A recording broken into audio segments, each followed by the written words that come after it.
Merry Christmas, everybody. Welcome back to the Christmas Countdown Show, Season 3, Episode number 6. Yeah, we got some jingle bells happening. I put those over there like meaning to jingle them right at the beginning, and I almost forgot. There you go. I should bring in my really good jingle bell. Remember, we've talked about that before, my very expensive, nice jingle bells. But you're here, folks. You made it. Welcome to Episode 5. Today we're going to be doing the second half of our top 10 desert island Christmas artists. That's a mouthful. And there were some great artists. There were some shockers. 10 through 6. Yeah. So I can't even imagine. Where are we going from here? I can't wait to talk about Limp Bizkit.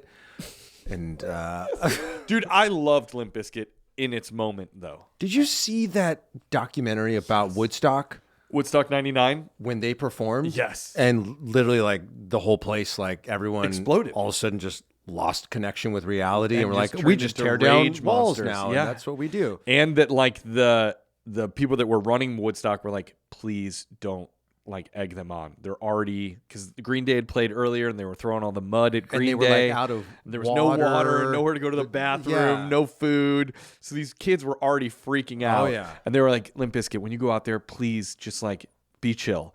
And then Fred Durst went out and was like, let's sing about break stuff. And then let's just bring this place to the ground. burn it to the ground. Yeah, and then they just got in like their SUV and like left afterwards. Did I tell you the only time in my life that I've ever really, truly felt like I might die was at a Limp Bizkit concert? Was it really? Yes. I went to Limp Bizkit in, I guess it would be the year 2000. Okay. Because I was a freshman in the year 2000. It was in Peoria, Illinois, where I went to college. Okay. And it was either 2000 or 2001. And it was my freshman or sophomore year. And my little brother had come up to visit me for the weekend. So he was still in high school. Oh. And we were having a good weekend and everything. And it was fun. And we went to a Limp Bizkit concert. But we had not told our parents that we were going to this concert. You can't tell your parents you're going to Limp Bizkit. Right. No. And it was Limp Bizkit, Method Man, and System of a Down. Whoa. It was a great concert. That is a recipe for chaos. Yes. Yep. And so we're at this concert, and we were kind of up near the front, not like right at the front, but near the front. Yep. And it was a pretty intense mosh pit. It was definitely elbows were flying, punches were. Oh yeah. I used to love to get in a pit. Wow. Loved it. Loved it. And so me and my brother are in there, and we're kind of having fun. We're pushing people and getting hit and everything. It's a good time. But then all of a sudden, in the middle of the concert, the people in the back of the floor section, like, just started pushing forward. Oh, that's dangerous. In like a big wave. Yeah. And so at one point, I was literally not horizontal to the ground, but I was at probably a less than 45-degree angle. Whoa, okay. And I had people below me and people on top of me. Oh, my gosh. And it was just getting crushed and tighter and tighter. And, like, everyone's screaming. The people below me are screaming. The people on top of me are screaming. I'm screaming. I'm trying to talk to my brother. And everybody's just kind of trying to push back, but the people in the back were still pushing forward. It was true chaos where, like, I've been in dicey situations where I'm like, ooh, this could get spicy quick. Right. But, like, you could always at least, like, talk your way out of it, or if you had to, pay your way out of it, or, like, there was some exit strategy. You're just talking about Broadway. Yes, exactly. But this was like, I was like, there's nothing I can do. I can yell as loud as I want, but these people below me can't move, and the people above me can't move. And so it was like a real moment of like, I'm going to die at a Limp Bizkit concert. And I'm going to hear Fred Durst screaming. Break stuff. Yeah. And that's why they're number 3 on your list, right? That's right. And that's my reason for Limp Bizkit's whole catalog. Did they ever, we got to do a deep dive into like the most obscure Christmas songs or most obscure artists to record a Christmas song. We should. Did we ever talk about, I feel like we may have breezed by this, but there was a documentary that I think was on Netflix. Okay. That was all about a guy who collected super random Christmas albums. Really? And I'll try to find it. And if anybody is listening and they know, you can send it in to us. But I'll do some research. But there's definitely a documentary that's all about a guy like going to record stores all around the country and finding, the most random. It's a cow Christmas. It's a cow Christmas kind of things. Yes, absolutely. And speaking of the elephant, as it were, in the moom. Sorry, I was trying to figure out how to get moo into there. That was good. Eric's sweater today, folks. If there were ever a reason to go watch our shows on YouTube, this episode is that reason, friends, and I'll just tell you where to do that. Go to youtube.com/Countdown Network. The link is also in the episode notes where you can watch full episodes. Eric's sweater today, I don't even know where to begin describing it. Eric said to me out in the hallway before we came in, because we'll, sort of like brainstorm a little bit before the episode, like, oh, what's our small talk going to be? And he's like, well, you could talk about my sweater. And I was like, Eric, I don't know if there's enough time in this show to talk about your sweater. Let me describe it a little Please bit. do. It is an ugly Christmas sweater. What? In the vein of, right? Yeah. And it has the entire chest is filled up with a embroidered cow. And the cow has a wreath around his neck and a Santa hat and a barrel of hay below him. And the barrel of hay is a pretty cool feature of this particular sweater. It's like a pocket. So if you had a beverage, you could put it right into the. Is it barrel insulated? of hay. Does it keep it chilled? Probably not. You could put a koozie in But there. I could put a koozie in there. Oh, yes, that'd be cool. And I have to say, my wife bought me this. Aw. So shout out to Lisa. Thank you for buying me this. But she decided to buy it for me because a person in our Christmas Countdown Facebook group, the private group, Bob Speakman, Bobby, back in August, posted this. It was from Kohl's, and he posted about it, and Lisa ordered it the next day, which is awesome. And I gotta say, I have to point out some of the comments under this thing when Bob posted it. You tagged me saying, Eric, you got to get this. I knew this looked familiar. And then Lisa said, my wife said, thank you for this PSA. Love this so much. Very good. And then Mary Garner, shout out Mary, said that she was on Temu and saw a picture of a thing that says "Cowbells Ring, Are You Listening?" Oh my god, which is very good. And then Lisa said, May Garner, this is fabulous too. Oh my gosh. So my wife is active in the comments with cow puns. Love that and she's I really in appreciate it. that. That's so good. And if you want to be a part of this very Muri community, thank you. Just join the Patreon. That'll get you access not only to bonus episodes and some cool swag, some show swag, discounts for merch. You will also get to be a part of this private Facebook community, which honestly, we say this every episode, but they are like some of the most merry people that I've ever known. And they're so welcoming and kind and encouraging. Like it really has become like a group of friends. Yeah. Not just like us friends with them, but like them becoming friends with each other. I saw one of our Christmas Countdown crew members, which is what we call all of those people, last year had this idea for like a gift card exchange. And they're doing it again this year. So all these people that didn't know each other prior to our little old podcast coming around are now friends and sending each other holiday cards, and they send cards to us here. And if you're one of those people, or you're not one of those people, who's a member of the group and you want to send us a card, you can do that. You can email us kringle@christmascountdownshow.com, and we'll send you our P.O. box, and you could have your greeting card not only read here on air, but we'll put it in the studio. We'll put it on display for all the peeps. Danny, so you know I love cows. What? And I love cows at Christmas especially. I'm making a plea to our listeners now. Okay. I made a design for a merch shirt that I sent to Danny. I don't think it's been approved yet, but if we can get enough people shouting out that they need to get this merch, it says, do you have it on your phone? Can you show it to people on let me camera see. Let me here? pull it up here. What's funny is, so Eric and I do almost all of the designs that are on our website. We have hired some people to do some great designs, like the No Business Like Show Business, Snow Business that Eric wore the other day, the Christmas is Coming Game of Thrones one. But we do a lot of the ideas, and like I'll throw out an idea to Eric and he'll like send me the design. I put it up on the website. And recently Eric sent me a collection of like designs, and I didn't put them up on the website. And you didn't think they were cool enough, but they're very cool. A couple weeks later, after I put up some other designs, Eric sent me the whole batch of photos. He goes, yeah, we got to get these ones on the website. These other ones that I spent a bunch of time on? But this one is the best one. And it says, Christmas Countdown Show. Oh, my gosh. Christmas Countdown with a cow. It's so great. It's a deep cut. It's a deep cut. That one is for the super fans. Yes, absolutely. For sure. They are very cute, and I do like them a lot. But we got some good ones going on. Did I not write back to you? I was like, well, if you want, like, you did. I said, do you need the login information? And did I do it? No. No, you didn't. but I will. We've been busy. Those would be fun on wrapping paper. Ooh, yeah. Because we actually, through our you can printing do that service, through I just tested it out the other day with like some clip art stuff where I put like an old like red Volkswagen Bug with like a Christmas tree on top as like a repeat pattern, which you can buy. We should do our logo. Oh my gosh. As that would be wrapping wild. paper. That's actually pretty good. If people had our logo underneath their Christmas tree As this wrapping holiday paper, season, that'd be pretty darn That's what we epic. should do. We will make this as a wrapping paper with our logo. And if you send us a picture of at least one present wrapped with our show logo wrapping paper under your Christmas tree, Yes. we will send you a sticker.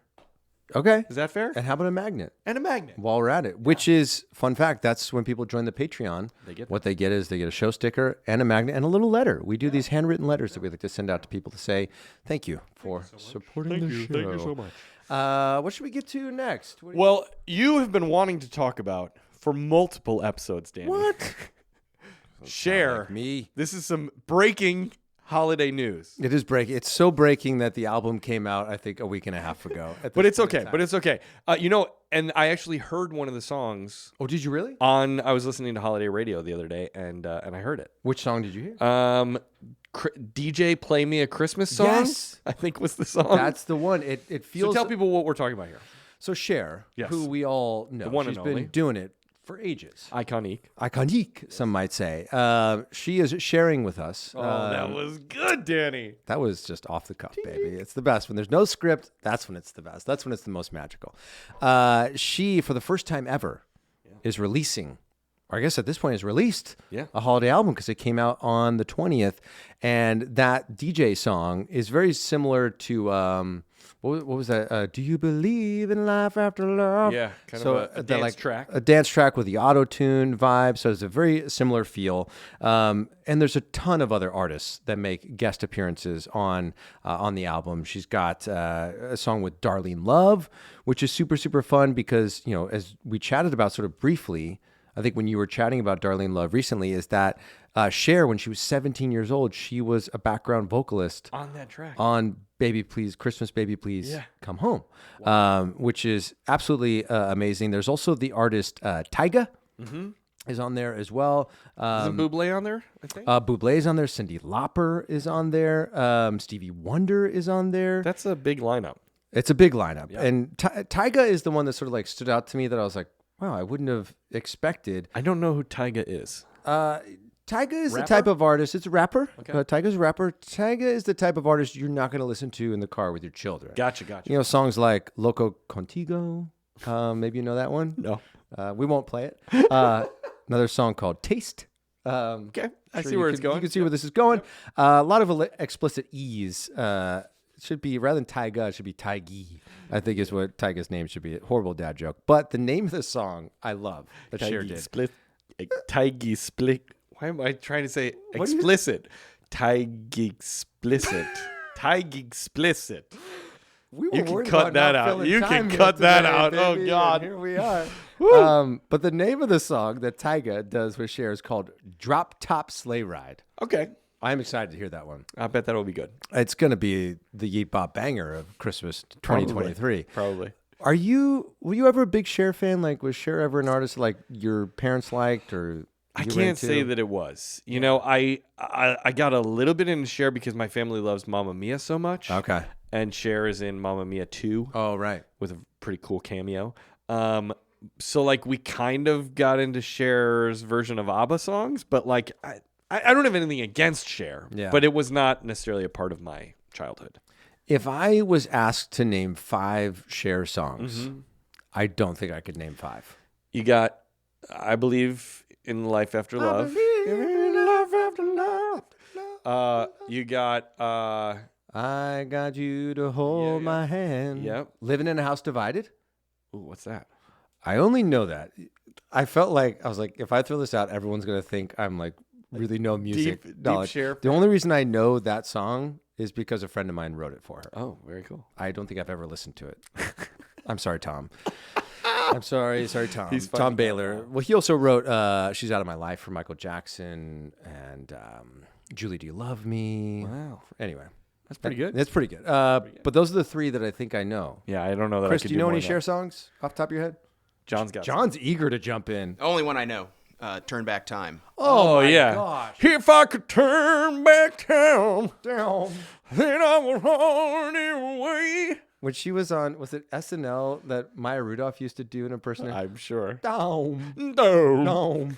My gosh. So Chris, good. can you? This will get us to 5. If Chris knows a Cher Chris, song, do you know one Cher we have song? done it. Yeah, I know a bunch. Bang Bang was an older one. Strong Enough, right? That's the only two I can think of that you didn't already say. Gypsies, Tramps, and Thieves. Okay. Look at you. Gypsies, Tramps, and Thieves. That one. Are you a big Cher fan? I'm really into music, I guess. I don't know. Do you know "Living in a House Divided"? It's a great song. Living in the house divided. Harold. Anyway, Oh my gosh. Okay, that was Cher good. has That got was a good. Christmas album Yes. So this check holiday it out. season. Check Make it out. sure you check it out, folks. It's a good Do you one. know where I heard Cher's song, DJ Play Me a Christmas Song? At Soul Cycle. Is I was on Spotify. Okay. And I was listening to a playlist of new releases, which is actually kind of fun, of all Christmas, like holiday new releases. Well, that's fun. So I'm definitely going to be diving deep into that playlist to try to get some new inspiration. Speaking of Spotify and DJs, Yes. have you ever done the DJ feature on Spotify? No. It's like an AI thing where there's like a guy who's like, "Hey, Danny, I know you've really been into these songs lately, so I'm going to put together a couple, not playlists, Perfect playlist or something? but like it'll be like deep cuts of songs that you used to listen to along." He goes, like, Wow. and when you were in high school, this was the song that was definitely playing in the background at a bunch of parties, Really? I got to try this. Yeah, and all of a sudden it's like Aaliyah playing or something like that, or yeah, it's all these like rando songs. I was like, it's fun, and it feels like he's like talking directly pretty cool. to you. That's very cool. So if you haven't checked out that feature, make sure you do. Yes. I think we have another game before we get to the countdown. Love games so much. Chris, you got a game for us? I do have a game. I have a great game. We're going to be doing some Smash or Pass today. Ooh. Okay. All right. We have a wheel, but I know on Disney Countdown we call it the Wheel of Destiny. What should we call it for here, though? Oh my gosh. Wheel of festivity. The Ooh. Wheel of Wonderland. Wheel of Wonder. The Wonderland Wheel. The Wintry Wonderland Wheel. Oh. That's a lot of W's. That's Ooh. kind of good. You like The that. Wintry Wonderland Wheel. The Wheel of... The Wonder Wheel. The Wonder Wheel. I think Winter Wonder Wheel? Winter Wonder Winter Wheel. Wonder Wheel. Boom. That is how you Winter workshop Wonder Wheel. stuff, folks. There it is. We have the Winter Wonder Wheel. Yes. I will bring Sounds up good. my screen. Oh, there's a Oh, lot it's of... red and green. A lot of selections there. That's awesome. Emilio never did that. I brought that to the table. Yeah. Yeah, Emilio, are you listening out Take there? that, Emilio. In Georgia, John got a chair. These are all iconic holiday foods. Here we go. Let's give it a good spin. All right. Oh, sound effect. It's very festive. What is it going to be? Ooh. Sugar cookies. And we just say whether we would smash or pass? Yeah, absolutely. Smash. all day. I'll smash a baker's dozen. Absolutely. Sugar cookies, top of the list. Maybe not top, but top 3 Oh my gosh. of just things at Unless Christmas. they put cinnamon dots on it. No, then they're number 1. Why? Cinnamon Imperials! Do we know why? I feel like I learned this as a child because I just said, I'll take a baker's dozen, which I know is 13. Yeah. Why did a baker's dozen become 13? Was it just in case one like broke or something? You want to have an extra? I'd buy that. That seems If logical. you're a baker out there, Let us know. let us know. We'd love to know why it's called a baker's dozen. But in the meantime, we're going to smash Smash those sugar those sugar cookies. cookies. Mm. Smash them. All right, let's give it another spin. Now I'm This time hungry. with sound.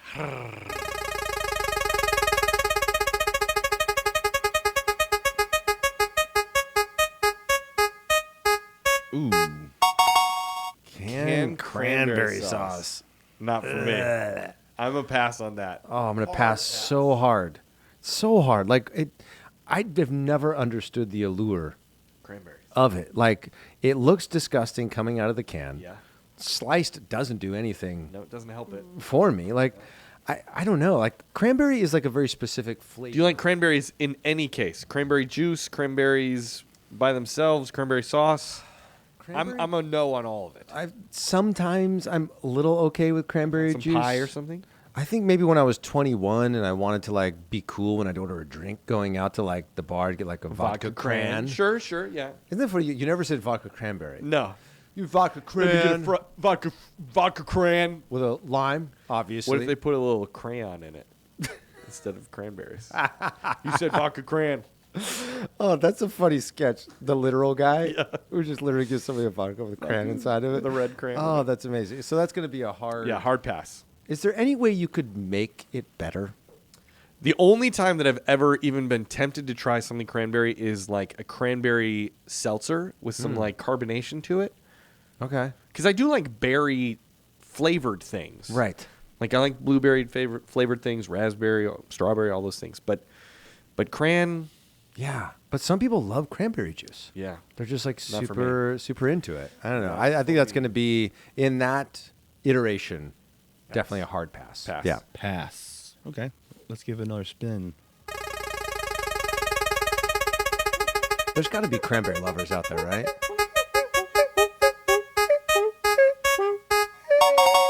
Deviled eggs. Oh. No. For What? me, no. Are you serious? Hard pass. What? I don't do eggs unless my wife or my mom makes them. Like any form, like scrambled, hard boiled. Definitely not hard boiled. The only eggs I'll ever eat are scrambled eggs. Okay. But I would really prefer that they be filled with cheese and meat and salt and pepper. Deviled Like eggs? just straight up eggs. And deviled eggs, I cannot do. Are you serious? Cannot do. I think deviled eggs is one of the most like underrated love 'em.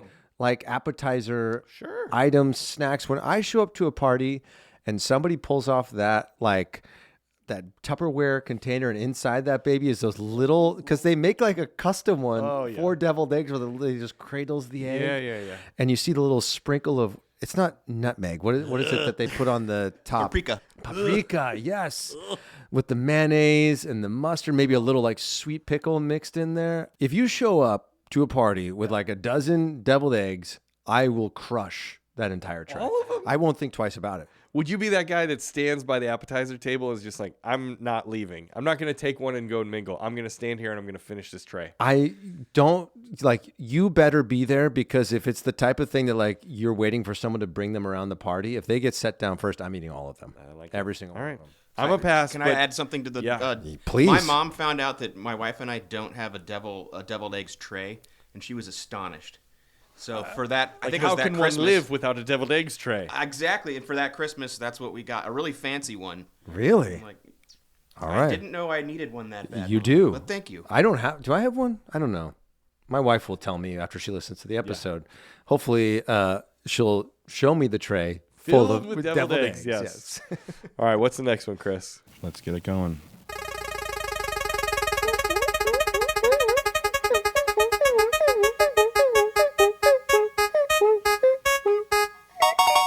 Stuffing. Oh, Smash, smash, smash all day long. Smash it again. I love stuffing. I've talked about this before. If we're talking about one food, yeah. it's stuffing. I think when we did our top 10 foods season 1, I think probably stuffing was at the top of your list. I think I might have had mashed potatoes. Yeah. But stuffing, always very close. But then we did have that heated debate about fruit in stuffing. Remember I shared with you my wife's recipe Yes. includes apples. Right. Which, if there was any fruit to go into stuffing, that would be the most acceptable. What about sliced canned cranberries in your stuffing? I bet some people do that. But Would you no. pass? I would pass. It Would you would try it would make the stuffing. I would have to eat around it. I feel like that's like a dish you would see at like Christmas in like the 70s, where like somebody showed up with like a stuffing, but my cranberry stuffing. But a top of it is like they've sliced it and just sort of layered it all across the top, so you can't see the stuff. You're like, what is that? Just a bunch of cranberry? No. cranberry stuffing. This is cranberry stuffing, and you're gonna love it. Oh God. 2 scoops. But stuffing. We've said this before. I don't know why we only eat stuffing like twice a year. It's got to at be Thanksgiving year-round. and Christmas. It should be like French fries. Yeah. I wish when I went to a fast food place and they're like, "Do you want fries with that?" And I go, "Do you have stuffing?" What are my other options? You could get a salad or stuffing. I'll take stuffing. I will take. They should make stuffing into fries. Stuffing fries. Stuffing fries would be great. What would you call them? Fruffs. Struffs. Fruffings. Struffs. Stries. You know what I would love to see is like in a McDonald's fry container just filled with stuffing. Just like chunks. You a fork? And a little fork, and you just eat it right Or out like of a there. Gutbuster sort Absolutely, of situation? yeah. Can you imagine Gutbuster? What's Gutbuster? You never had a Gutbuster? No. Oh my gosh. So Let me take you back to my childhood. Okay. All right. So after I would finish playing my baseball games, there was like a snack bar there, and they would get like not the small little Frito bag, but like the big size Frito, not the big scoopy ones, but like the regular size. They cut the top of it, and then they pour chili over the top of the Fritos, and then cheese and all the other things. Eat it out of the bag. What if you did like a stuffing version That'd be good. of that Fritos with like stuffing and then gravy? Oh my gosh, Pretty good. doesn't that We sound always call delicious? those walking tacos. Okay. That you would do it like over Okay. Doritos You get a and stuff. spork. Yeah. That's like the only time a spork makes sense. Yeah. Can somebody please make stuffing fries? We need stuffing in our lives more often. That feels like an air fryer thing, right? Doesn't it? We should try. All right, what you got next? I want stuffing fries so bad right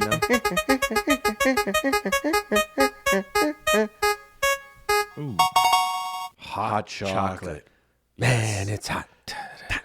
It's hot. It's hot Chocolate. Smash for me. Yeah, smash it all day. I don't think there's ever a time where someone offers me a hot chocolate where I go, "You got water?" Yeah. I do like a hot chocolate with a little bourbon. A little bourbon in okay. the hot chocolate is not too shabby. Especially if you're going out to like look at the zoo lights or something like that. Yeah. You're walking around, you need just the warmth of the hot chocolate, but a little extra. Love hot You chocolate. can't go wrong. It is the perfect drink when you're going out Christmas caroling. Perfect drink if you're like, I don't know, just hanging out at night watching Christmas movies, having some popcorn, a little hot chocolate. And we'll talk more about this later in the season, but chocolate bombs, cocoa bombs, which we had for the first time last season from Bissinger's and Hallmark Channel. So good. So I think that's going to be a smash all season long. Definitely. Yeah. Do your kids drink like chocolate milk ever? No. So my kids love chocolate milk. Well, really, my son does more.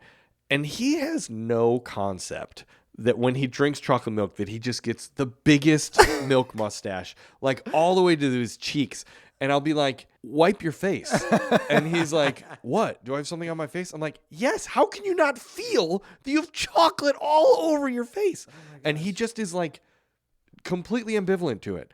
And I'm like, you don't feel like if I ever drink chocolate milk, and I have, and if I get a little chocolate mustache, I feel it, and I get a napkin, wipe it off as soon as I take a sip. Right. But he will do a full glass and just go the rest of the day. If I did not go and wipe off his face, he's like, I'm good to go. There's nothing on my face.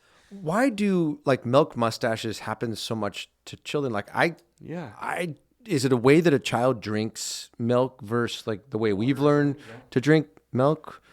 I don't really drink milk, to be honest.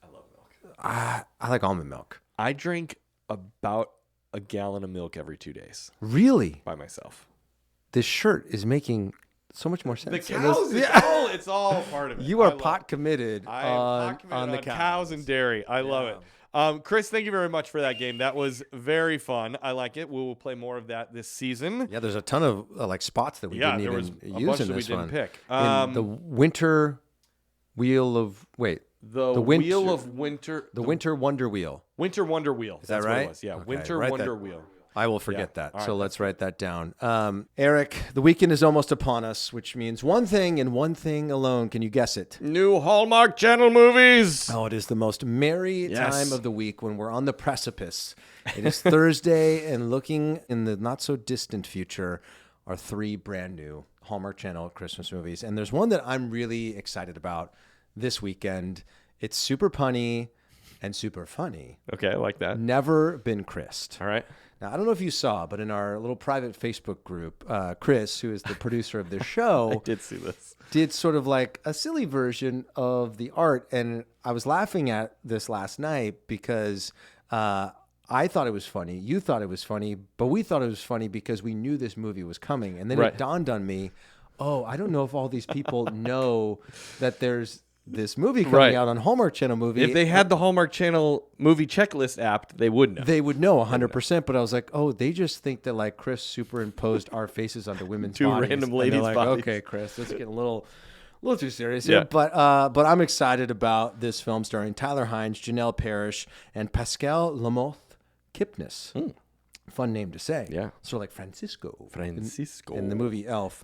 But I love this movie because it feels like something that many of us, have dealt with at one time or another when you go home for the holidays, right? You have these two lead characters, Naomi and Liz, and they've become very successful.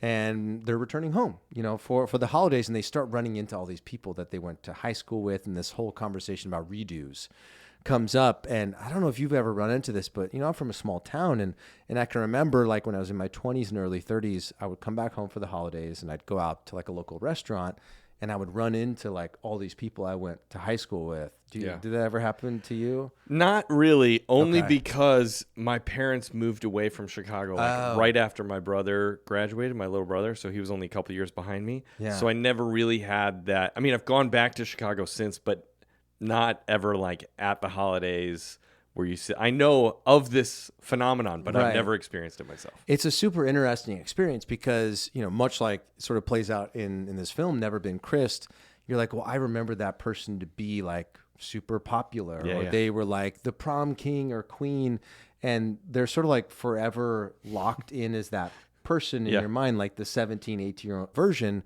And then you start to realize, this happens in real life and in the film, is that like, oh, their lives have gone on for the last 10, 15, 20 years, whatever it might be. And you sort of start to figure out who these people really are, which is, I think, a really fun subject matter to explore. But there's one thing they do in this film that I really, really love, is that when they first come back home, they start to identify who these people are, like most athletic, class clown, and like a picture will pop up of them. So it got me thinking, what if we were to do like a Christmas character version of superlatives? I like this. Like characters from Christmas High. Exactly. And we pick like the top 5, like class clown, most popular, most athletic, most likely to succeed, and teacher's pet. Okay. We have to assign like a Christmas character to it. Okay. Okay. I like that. Well, I'll give one to you first. Okay. Why don't you do class clown? Class clown. Okay. A lot of silly Christmas characters Sure. over the years. But one that stands out to me is, I think, just an actor that I think is hysterical in general, which is Danny Kaye. And love him as Phil Davis in that White old Christmas. chestnut White Christmas. He always cracks me up. I think he's really great at those like pratfalls. He's sort of like, he's like a Gumby sort of guy. So I'm going to go Song and Dance Man, which we need more of those. Yeah. But I think at Christmas High, the class clown has got to be Phil Davis. Okay, I like that. That's good. All right.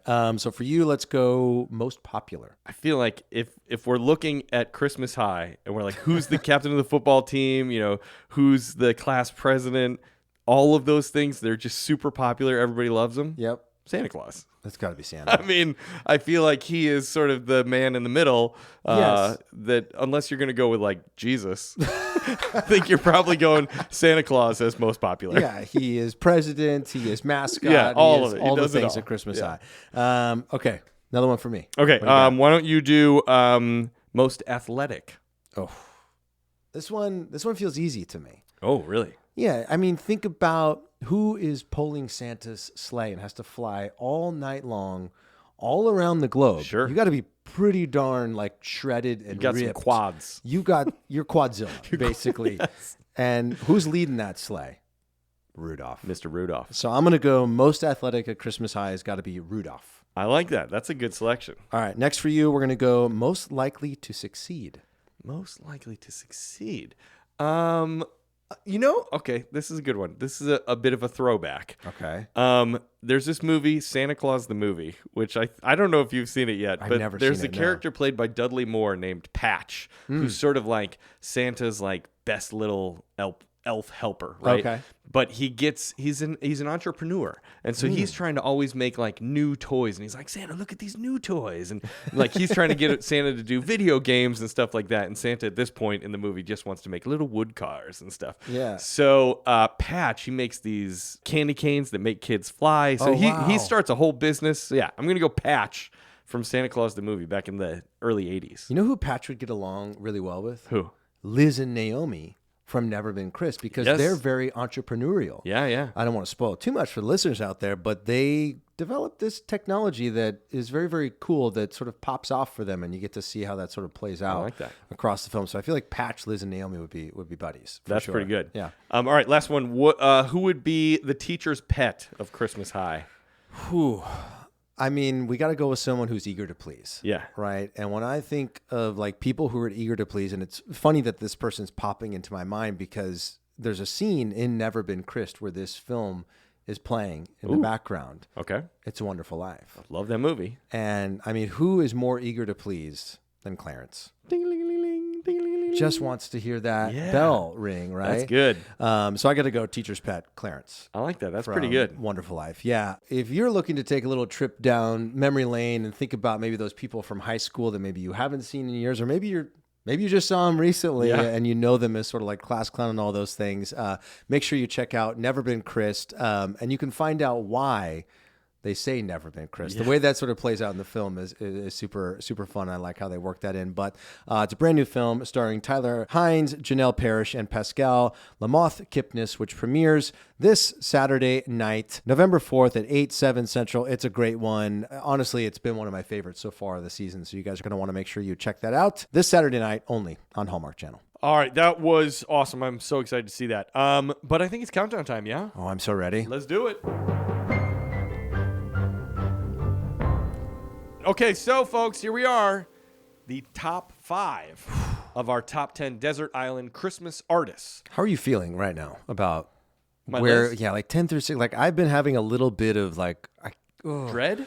well, I'm looking at the people that didn't make the list. I'm like, how did I not get them in there? We always sort of run into this, like in between recording sessions, I'll look at the ones that aren't on there and I go, could I sacrifice a 5 through 1 and take one of these people who's not in there and put them in? Which is crazy. I know. Because you were taking somebody from your 15 through 11 and bringing them up to the top 5? It happened. I mean, Leapfrog? Bing was originally at number 9 and he worked his way all the way up to 6. All right. These all things right. happen. People I couldn't do it. My top 5 is so perfect of like 5 amazing artists.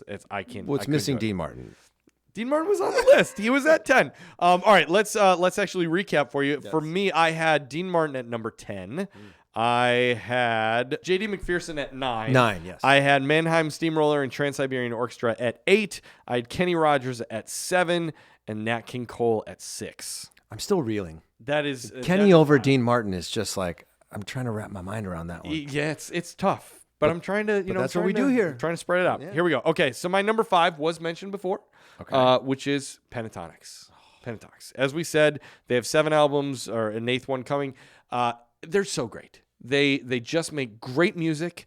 They do good Christmas music videos. Yeah. They do specials every year. They know how to like sell the season. It's also interesting to me because they strike me as people as pretty avant-garde type people. Yeah. Right? If you look at their fashion and like the types of stuff that they wear, like they seem a little more edgy than their content necessarily is. Do you know what I mean? Yeah. They sing a lot of very wholesome kind of classic songs, but the way they dress is very edgy and cool. But their version of Mary Did You Know cannot be topped. And that's a great song. Let's hear a little bit of Pentatonix version of Mary Did You Know. Mary, did you know that your baby boy would one day walk on water? Mary, did you know that your baby boy would save our sons and daughters? Did you know that your baby boy has come to make you new?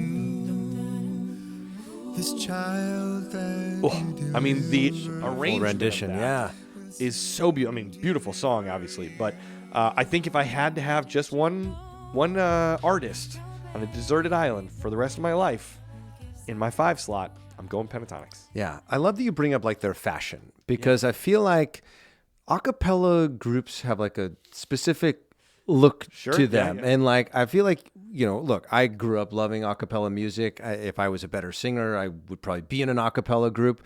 But I feel like there's just like, you could put a cappella singers in like the hippest clothes and give them new haircuts, but They're still a cappella there's singers. still a cappella singers, Yeah. you know, like it's just, that's what I see when I see Pentatonix, but like they're just so incredible and Cool, yeah. so fun. And I'll never forget seeing them in the Macy's Thanksgiving Day Parade back in 2012. It was just, that was like right at the beginning of their career. I was like, who are these people? They're great. They're a cappella, they're Christmas. It's all the things I love. Yep. So great selection. All right. So recapping my 10 through 6 at number 10, I sort of stretched the rules a little bit, and I went boy bands. That's all right. Could be in 98 Degrees, could be in Sync, whatever. You know what I did not share is who my 10B was that I was literally debating. Who was it? It was Andy Williams. Oof. Yep. I know. I'm sure there's people out there who are like, how in the world did you not put Andy Williams on your list? I'm sorry, folks. That's why you got to come back for the bonus episode. That's right. He may be there. Maybe there. You'll find out. Number 9, I had Buble. Number 8, Pentatonix. Number 7, Ella Fitzgerald. And number 6, Bing Crosby. Coming in at number 5, and I'm shocked. I'm shooketh, as the kids say, that I have this person at number 5. Limp Bizkit. No, I've You got me. I had to. I've actually been Googling throughout the episode to try to find Limp Bizkit Fred Durst. Christmas music. stuff? It exists. No. Maybe we'll close out the episode with a little Limp Bizkit Christmas music. But no, at number 5 is Dean Martin. Fair. When I look at the 4 that are up in front, the thing is about Dean is like, Dean, one of my favorite performers of all time. And though he did lend his voice to Christmas music, I don't necessarily think of Christmas music first. Sure. When I think of Dean Martin, I do think of like That's Amore or Ain't That a Kick in the Head or the stuff he obviously did with Frank and with Sammy. But obviously like his voice, being lent to songs like Silver Bells. Like it's so good. His Winter Wonderland I love. Obviously, Baby It's Cold Outside we love. I also love if you guys are into going onto YouTube and watching like old clips of like old Christmas specials. The 1968 Dean Martin show Christmas special, which was a year after him and Frank did like a family one together, which you can also find on YouTube. I love his performance of Marshmallow World on that show. Is so funny. He has like 2 women standing with him that I don't know why. Like I was watching it last night. I was like, I don't know why they're there other than just to like, they're like flirting with him the whole time while he's like trying to be like serious. One of them's like whispering in his ear and the other one's like tickling him. And I was like, somebody pitched this as a bit. Yeah. And they're like, but it's fun to watch him sort of like trying to keep a straight face. Well, the other thing about him, when he did the Dean Martin show, he was like notorious for he came to 0 rehearsals. So like they would rehearse the whole thing and figure out we're going to do this bit, and we're going to have this part, and then this part. But he would only show up for the show. Yeah. And so I've heard interviews with people that were on the show, and they'd be like, you'd have a guy standing there that was like, this is where Dean will be, but you never knew if Dean would actually be standing there. Right. And so I think that's what gave it that sort of really spontaneous kind of feel. It definitely feels that way. Yeah. Or they didn't even know if the women were going to be there, and last minute the director's like, hey, wouldn't it be funny if some ladies stood there? But Dom DeLuise is in that special, Bob Newhart, all these like iconic performers. But the song I want to listen to is a song that I wanted to bring up on a previous countdown. I even mentioned this to you after we recorded. I was like, oh crap, I wanted to do a different Dino song. Okay. So I want to listen to Christmas Blues. Oh yeah, you played this for me. So for people who know Dean Martin, we know all these iconic songs or iconic songs, but Christmas Blues is one that I don't know if I had heard until a few weeks ago. So I'd like to share it with everybody now. Let's take a little listen to Christmas Blues by Dean Martin. The jingle bells are jingling, the streets are white with snow, the happy crowds are mingling, but there's no one that I know. I'm sure that you'll forgive me if I don't enthuse. I guess I've got the Christmas blues. Good, right? So good.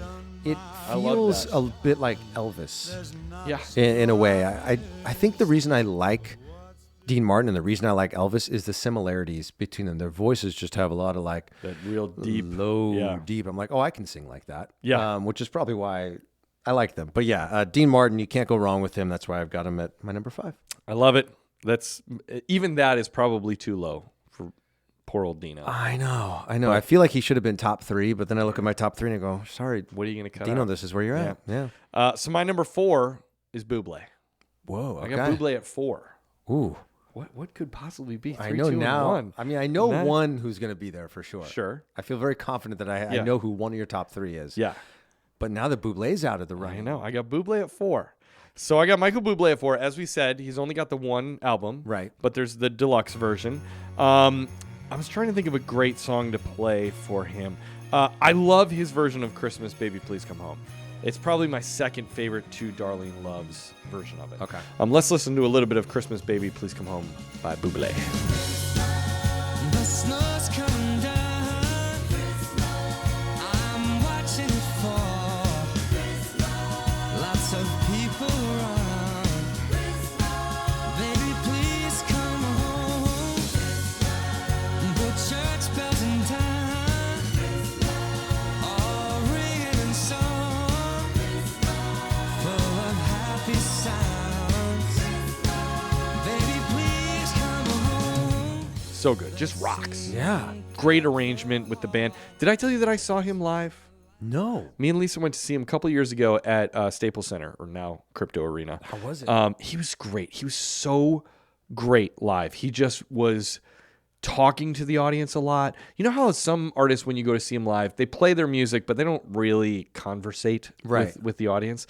He had so much conversation with the audience and like talked about how this was a big deal for him, and you know, playing Staples Center was like a huge deal, and like he seemed so grateful that everyone was there for him. Yeah. And he acknowledged the band a bunch and his backup singers.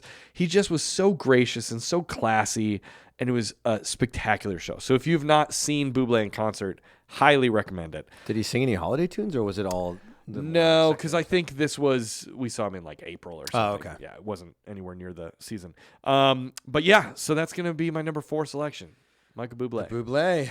I love Buble. He's so good. Well, this is a perfect artist to transition into my number 4. Okay. And that's going to be Jamie Cullum. Yeah.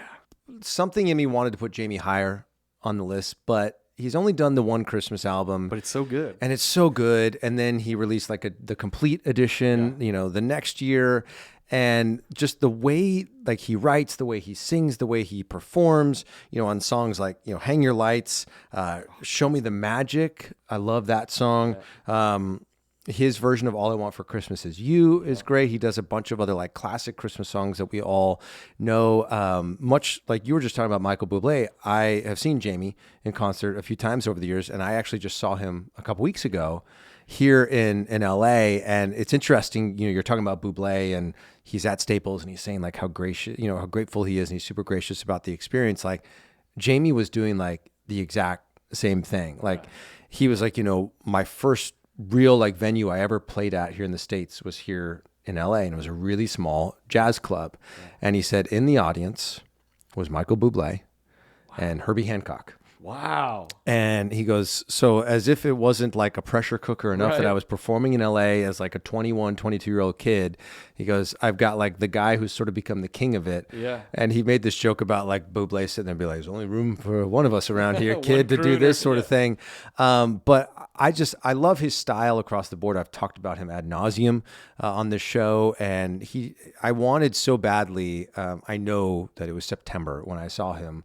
But you know how like people will shout out in the middle of a show. They'll be like, something, whatever song you want, Free Bird or whatever. Somebody shouted out one song at one point, and I looked at my wife and I was like, I really want to shout out "Hang Your Lights." Piano Man at Christmas. Yeah, or like Piano Man at Christmas. That's exactly what just to see like what his reaction would be. Because at the Disney Music Hall, have you been there? I've never been inside. So the way it's set up is really cool. Where like there's the typical like audience like sort of like out facing or like looking in, but then there are these like sort of like elevated areas to the side of the stage, and we were on the side where his piano was. Yeah. So he was really only maybe 20 yards. So he would have heard you. Oh, he would have heard me loud and clear. Yeah. And it was the type of concert where he was like encouraging like audience participation. Like at one point he invited everyone to come down to the orchestra level. You talked about that. And security was like, wait, what are we doing here? So like if I had screamed out like Hang Your Lights or Piano Man at Christmas, he would have heard and probably got a little chuckle out of it. Yeah. But the song that I do want to play for everybody, because I know I've played a bunch over the last couple seasons, I want to play How Do You Fly? Do you know that song? Let's play a little bit of it here. It captures, I think, the spirit of Christmas. When I think of How Do You Fly, it sort of, I'm trying to think how to say this without getting super emotional. It's like as you get older and maybe you start to lose the magic of the holiday season, it almost feels like an adult who's trying to tap back in to the magic of Christmas. So let's take a little listen to How Do You Fly by Jamie Cullum. Let's say hello to the real world. Give her a wave, tell her it's okay to be scared of being discovered. Find it hard to trust another, to feel awful like a child when you are grown. Saw you swoop by. That's really good. It's beautiful. When he gets into that part, like, how do you fly? Oh, I don't know what I'm doing right now. Trying to hit these falsetto notes, but it's just, it's beautiful. Like the lyrics of it connect. Like I think so often, we have these big dreams and these things that we want to do with our lives, and the world can beat up on you a little bit, and sometimes you just want to go back to simpler times where you believe that in yourself that you could do anything, and this sort of feels like an adult's cry to like feel the magic of the season again. If you haven't listened to it yet, go do yourself a favor, listen to it. It's How Do You Fly by Jamie Cullum. I love that. It reminds me of two things. One, let's give a shout out to Jamie Cullum and the artists that do original Christmas music. Yes. While we love all the old standards and we love hearing Have Yourself a Merry Little Christmas and all those things, I really appreciate when an artist writes original Christmas music. Yeah. I love that. And then the other thing is, going off what you said, I saw a meme yesterday that said it was a parent who had just tucked in their 3-year-old daughter, and they heard their daughter as they were walking out of the room say, "I love you, Teddy," and then they heard her say, "I love you, self. I love you too." Oh. And then they said, "Don't ever lose that, kiddo. Don't ever lose that loving yourself." Yeah. Which I thought was great. All right, my number 3. Number 3. Oh my gosh, this guy is so good. How do I have him at 3? Harry Connick Jr. I knew he was going to be on your list. Harry Connick Jr., baby. He has 4 Christmas albums. Okay. The best one being When My Heart Finds Christmas. It's so good. Which I've talked about many, many times. But he also has Harry for the Holidays. He has music from The Happy Elf, which was like an animated special that he did the music for. Yeah. And then there's What a Night, a Christmas album. So he has those 4 albums. But I've talked about it before, but I'm going to talk about it again. When My Heart Finds Christmas is, I think, the most perfect Christmas album. Really? It is just top to bottom, gives me all the feels. If we had to do this list, but it was like just one album, I would go with this album. Okay. It would be number 1. Was it number 1 on you? Because we did top 10 albums, I think, to kick off last season. I think it was... It must have been number 1. Yeah. It's so great. Came out in 1993. It has Sleigh Ride is so good. When My Heart Finds Christmas, it must have been Old Santa Claus. Let It Snow, Ave Maria, Parade of the Wooden Soldiers, I Pray on Christmas, I Pray on Christmas. Oh, it's so good. There's just his Oh Holy Night, and then he finishes it off with What Do You Do in New Year's. It's just the best album. So if you've not listened to it, go get yourself a deep dive into Harry Connick Jr., but especially that album. Let's listen to What Do You Do in New Year's? That's a good one. Yeah, it's a good one. So we'll listen to that. Maybe it's much too early in the game. But I thought I'd ask you just the same. What are you doing, New Year's? New Year's Eve. Wonder whose arms will hold you good and tight when it's exactly 12 o'clock that night, welcoming in the new year. New Year's Eve. So silky smooth. You know why I think we don't listen to that song a lot at Christmas? Because it's a New Year's song. It's a New Year's song, but I mean, look, we all continue to celebrate the holiday season up until New Year's Day and beyond. So, and it's really asking. It should be, if you think about the chronology of it, Yeah. it's saying, what do you do in New Year's? So you would, in theory, be saying, hey, do you want to go on this date for New Year's? Right. Which you're not going to do the day before. No. So it might be the week before. So it might be December 22nd or something. yeah, it could be like you're getting bold and like you know that you're going to go back home for the holidays, like for Christmas, but you're going to be back home, to Chicago, New York, wherever you're living, maybe the 29th, 30th, and you're starting to like put the feelers out the there weekend. that you want to have that party with that person. Yeah. So such a good song. Number 3 for me has got to be Hair Counting Jingle. So good. So I'm so glad you turned me on to that album because I listened to it the other day because I was like, I got to listen to this album because it's just so darn good. All right. Number 3 for me, I feel like I'm finally giving this artist their due Okay.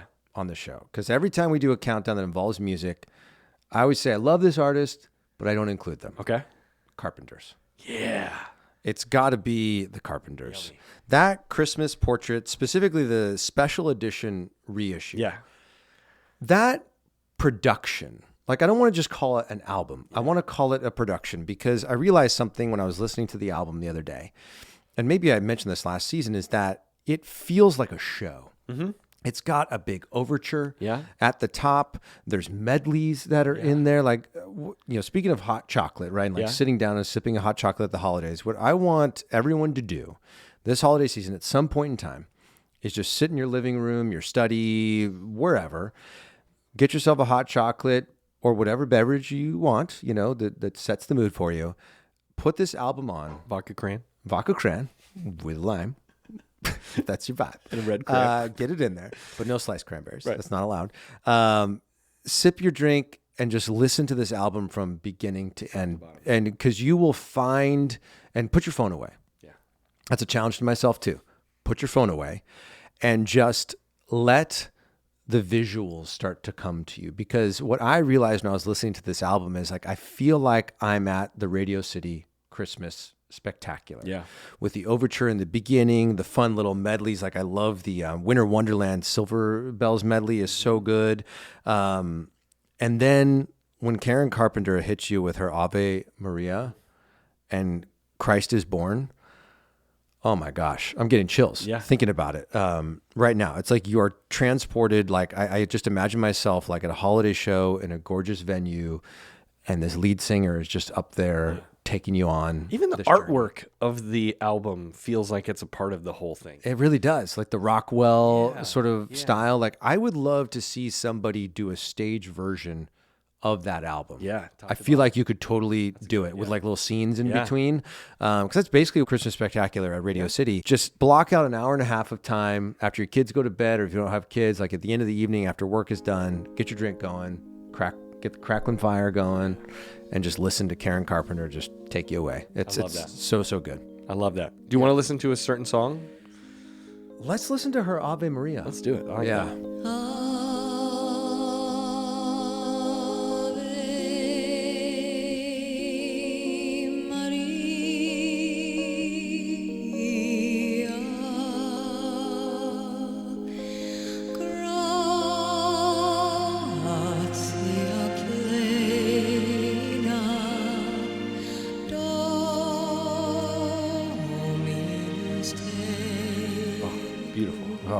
Chills.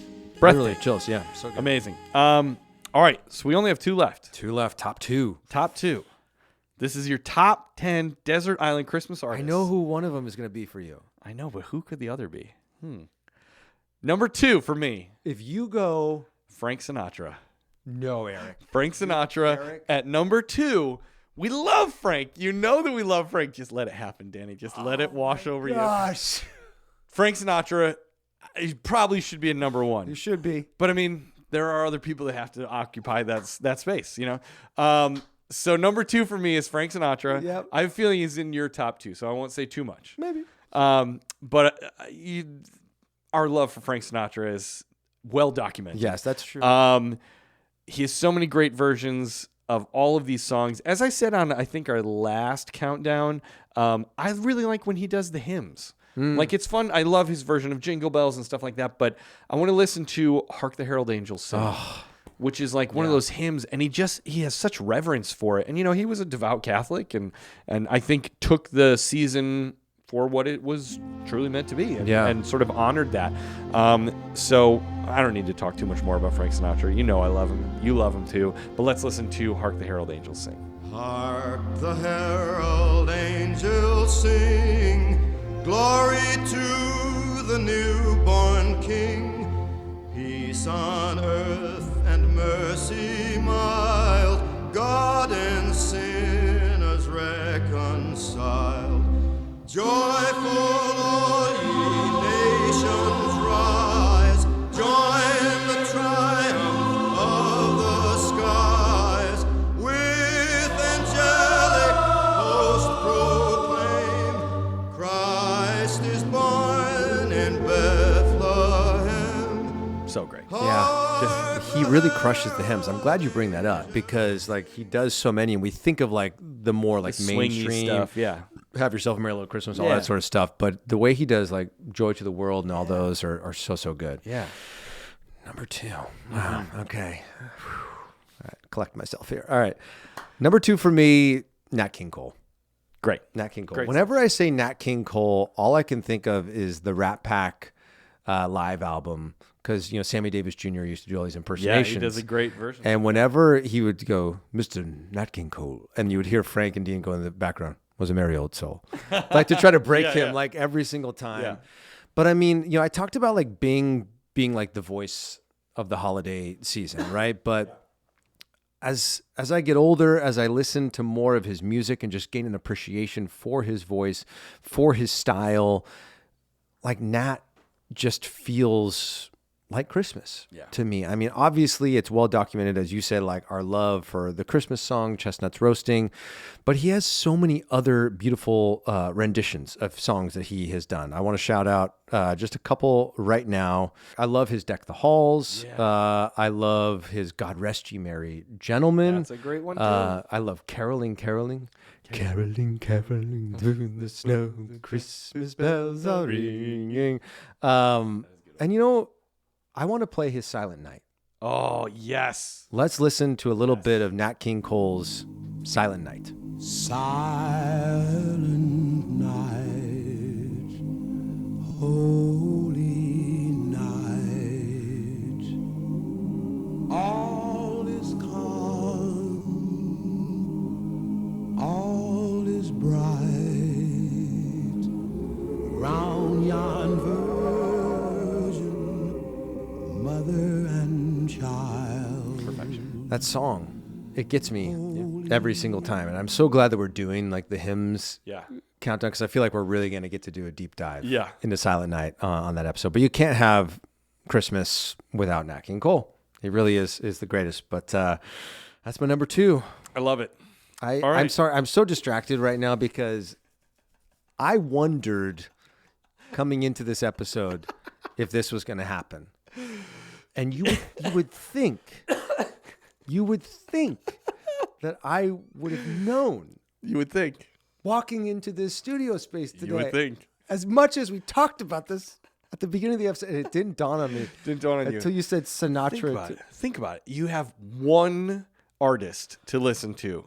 If you're stuck, this is the only music you're going to hear for the rest of your life. Just one artist. It's got to be Rob Barrett Jr. and Terry Asau with It's a Cow Christmas. Don't lie to yourself, folks. You know it's great, just like I do. It is the greatest Christmas album of all time. And if I only had one thing to listen to on a deserted island, I'm going It's a Cow Christmas. That's why I wore the sweater today in honor of it. Let's play. What song should we play? Let's play We Three Cows. That's a good one. We three cows of Bethlehem. Is that the one that starts with the Andrew's sister one? It's a Cow Christmas. Number 1, deserted island. Pick for me. It's a Cow Christmas. We three cows of Bethlehem are still awaiting kings from afar, but we wonder where the thunder of all these wise men are. Oh, star of wonder, star we sing, we await the ones you bring. But to mangers we're no strangers. First came cows and you go. That song's so good. I don't know. You didn't see that coming, did you? The thing is, I swear to you, Eric, like a week or two ago when we were starting to map out the season, I was like, no, he wouldn't. He wouldn't. He couldn't put it above Frank Sinatra and Nat King Cole and all these people. And then even when we were standing in the hallway outside here today, and you put on the cow sweater, and we talked about it for 5 minutes at the top of the episode. Yeah. Never once in my mind did it like click, like, oh, Danny, he's gonna go there. And I'm glad, because it's like when you don't mean to spoil a gift on Christmas, but you do. Yeah. And then you're like disappointed because it would have been so much more fun. Yeah. Like, I'm so glad that it dawned on me. It surprised you. In that moment. Yeah. Oh, so great. Nicely done. Somewhere, Rob Baer Jr. is listening to this episode, and he's like, thank you guys for the love. Well, you didn't put Frank in number one. You rightfully did. Probably. Somebody else did. Yes. It was between him and Fred Durst, and I had to go with Fred Durst. I had to go with Fred Durst. Sorry, Frank. Sometimes you just got to break stuff. That's like right. the format. No, Frank Sinatra is number one. Yeah. Dean Martin, number one entertainer. Frank Sinatra, his voice, and especially his voice on holiday music, like the hymns that you were talking about, he captures it so perfectly. I love the Christmas specials that he did over the years. Obviously, it's very well documented on the show that his version of Have Yourself a Merry Little Christmas is my favorite Christmas song of all time. His Jingle Bells is fantastic. Jingle-E. It's the best. But the song that I want to play is an old song that I just stumbled upon recently. And maybe you've heard it, maybe you haven't. You probably have, Eric, because you're a huge Sinatra fan. But the name of the song is Christmas Dreaming. Oh, I'm doing my Christmas dreaming. Yes. A little early this year. It's so old, Frank. It's like him in front of a band somewhere in Jersey, like when he's in his 20s. His voice it's Frank, but it's a different. Yeah. There's a different vibe he had definitely to his had voice. different eras of his voice. Yeah. So let's take a little listen to Christmas Dreaming by Frank Sinatra. I'm doing my Christmas dreaming a little early this year. No sign of snow around. So you know what it sounds like? You're listening on like an old crackly radio, and like that's your own. There's no TV. Yes. It's just we're like, let's turn on the Christmas program, and stepping up to the mic is a young singer, Francis Albert Sinatra, with his version of Christmas Dreaming. And then he walks up to the mic. Yeah. Oh, what? Can you imagine being alive at that time and sitting around like just this huge box? Yeah. Do you think that they knew that they were in the golden age of music back then? Like, I feel like we listen to music now and it's mostly crap. And like, I don't think that we're in a golden age of music. But like, do you think that they knew that they were in a golden age of music in the 40s and 50s? I don't think they knew. Yeah. Just like, when you're in a place and a time, you don't know how it's going to be interpreted in the future. But the thing is, and I had this thought as we're talking about it in the moment, is why is that the golden age of music, or why do we think of it? And I think it's because that was the only medium that people really had to share their voice, their story, their music, whatever it was with the world. So I think when that's your only outlet, inevitably, you're going to put a lot more care into it. Where now it's like you got to think about like, what's the social media cut? What's it going to look like on YouTube? All this. Inevitably, your bandwidth is spread. And because there's so much all the time, I feel like people don't worry about the quality being as high. Yeah, it's more about quantity. It's all about it's like disposable clothing, like whereas back in the day, it's like you wanted every song on your record to be a hit. Yeah, absolutely. And I miss those times. And how do we bring that back? I don't know. I do think that there is a little bit of a push for like sustainability Yeah. in clothing, music, homes, all that kind of stuff. So hopefully I think we're getting the there. pendulum is coming back. I think the resurgence of that golden age of music and movies and seeing all these artists like we're talking about who are reaching their highest spot ever on the charts 40 years, 50 years after their album was released, 60 years, is because we are hungry for quality. Yeah. And I think we're in this interesting transition point, which I'm excited to be a part and to put quality content out into the world. We're trying. We're trying, folks. But that is going to wrap us up for Yeah. this one. This was a great list. I enjoyed this one too. immensely. Yeah. We have a great list coming next week. Super excited about it. But we will be back next week. always are. Make sure you follow us on the socials at Christmas Countdown Show on Instagram, TikTok, and Threads, at XmasPod on the X, and full episodes on YouTube.com/Countdown Network. Make sure you tell your friends about us, rate and review, and we will see you on the next one. But we like to close it how we always do, by saying Merry Christmas. And happy holidays. We will see you on the next one. Bye-bye, everybody. See ya.